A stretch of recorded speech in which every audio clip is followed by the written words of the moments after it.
This is the Percept 100D. It's a player's take on the tweener racket with a 23mm flat beam, a pretty wide 100 square inch isometric head shape, and best of all, an 18 by 19 string pattern. All in all, the 100D might be the most well-rounded frame I've ever tested, curing the power and stability issues I found with the Percept 97, performing more neutrally and feeling more connected than the Speed MP, all while being more comfortable than the Pure Aero 98 and more forgiving than the Ezo 98. So in today's video, we're going to analyze the strengths and weaknesses of the Percept 100D. I'll tell you about my preferred string setup in this frame, and we'll go through a quick customization guide to help you get the most out of your Percept 100D. But first, here's everything bad. So this is a brand new segment for TennCom where first I tell you everything bad about a product, whatever product I'm reviewing. For me, the biggest issue with the 100D came when I chose the wrong string setup.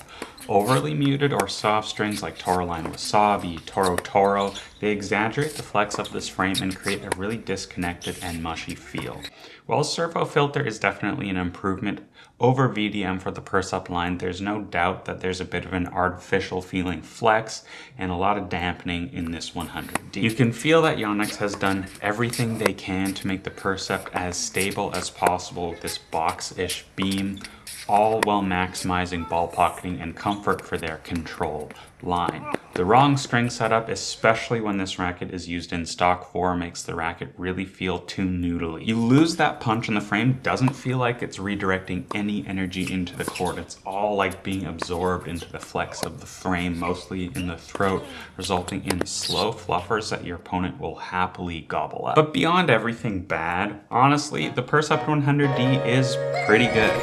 When it comes to spin production, I care way more about a racket's ability to modulate spin rather than looking for maximum RPMs. This is one problem that I personally have with like the Pure Aero 98. That racket really boxes me and it forces me to swing like I'm hitting a flat ball only to produce a pretty spinny, loopy, heavy ball. And this does result in one of the heaviest balls that I can hit with any frame, but I honestly don't like how out of control I feel over my shot selection when using a racket like that Pure Aero 98. The 100D, on the other hand, modulates spin like an absolute champ. This racket really lets you clearly decide between topspin, flat, slice shots, outputting the ball you expect every single time, and might be the most spin-friendly 18 main racket I've ever tried, eclipsing even my whiteout 1820. Dude, I'm actually so dead.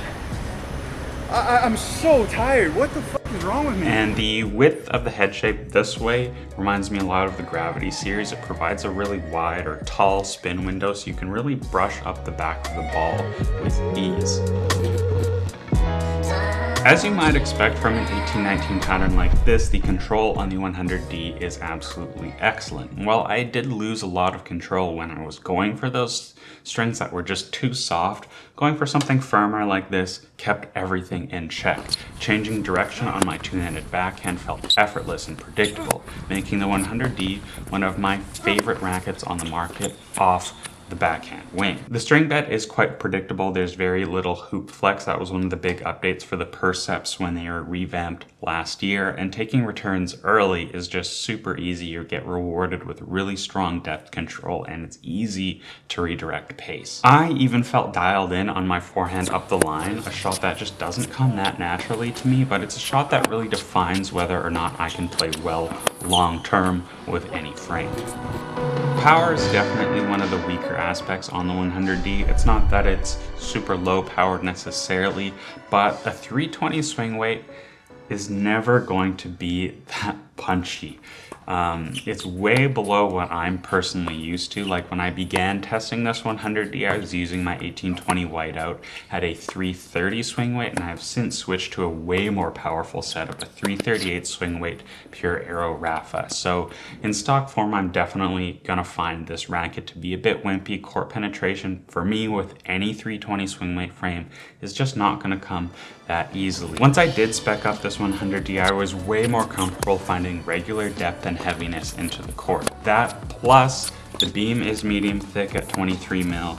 The RA is medium high at 66 strung, so the 100D really does redirect pace quite effectively, and the maneuverability is strong enough that it's easy to find high swing speeds when your opponent gives you a little bit of extra time, so you can really like lay the hammer down on them.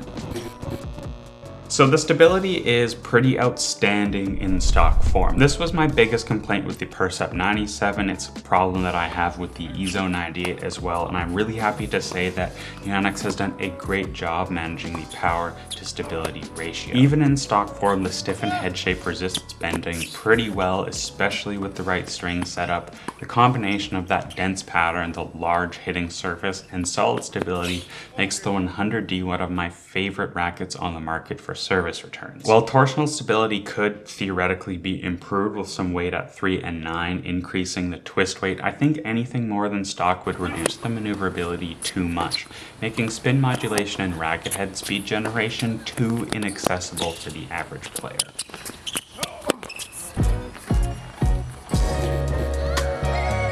For string setups, I really like Polytour Pro-esque frames.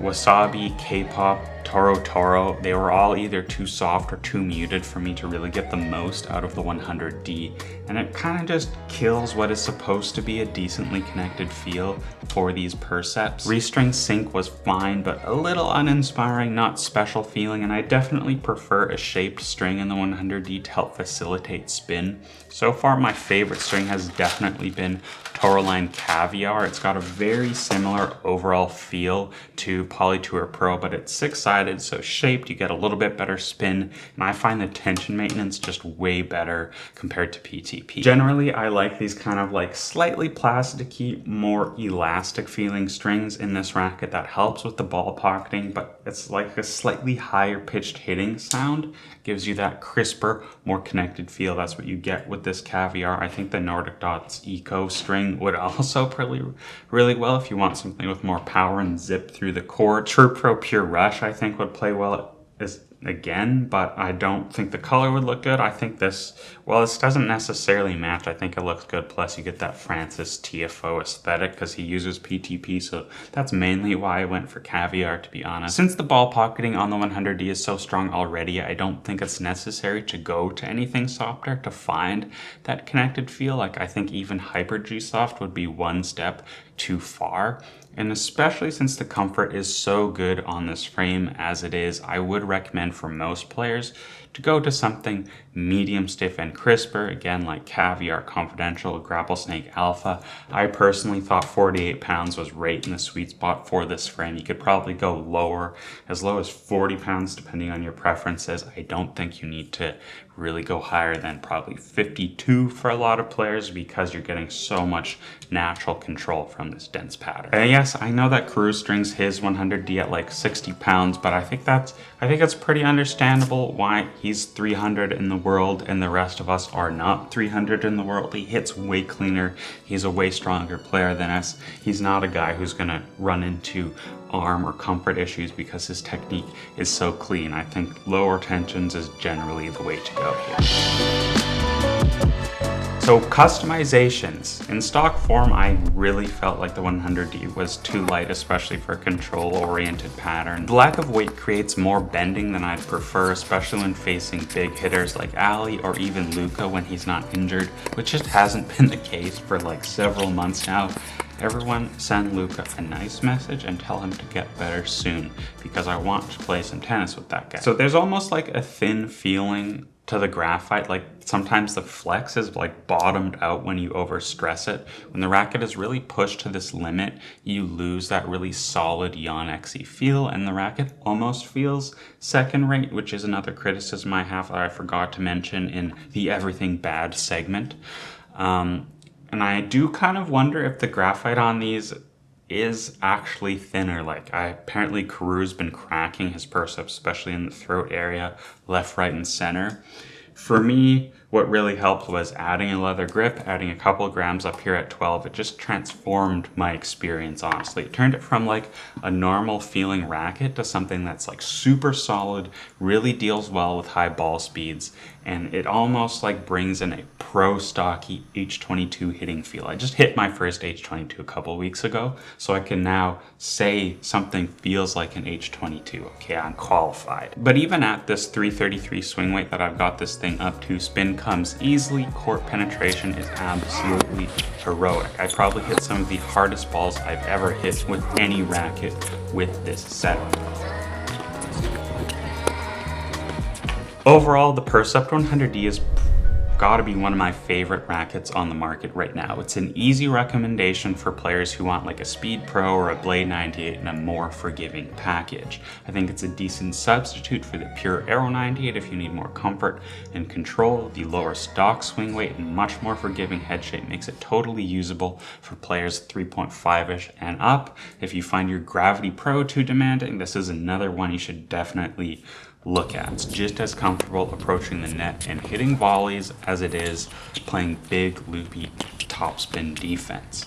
This frame could have easily been a switch for me had I not found the Pure Aero Racquet 290, and I think it's really a must demo if this frame checks even one or two boxes.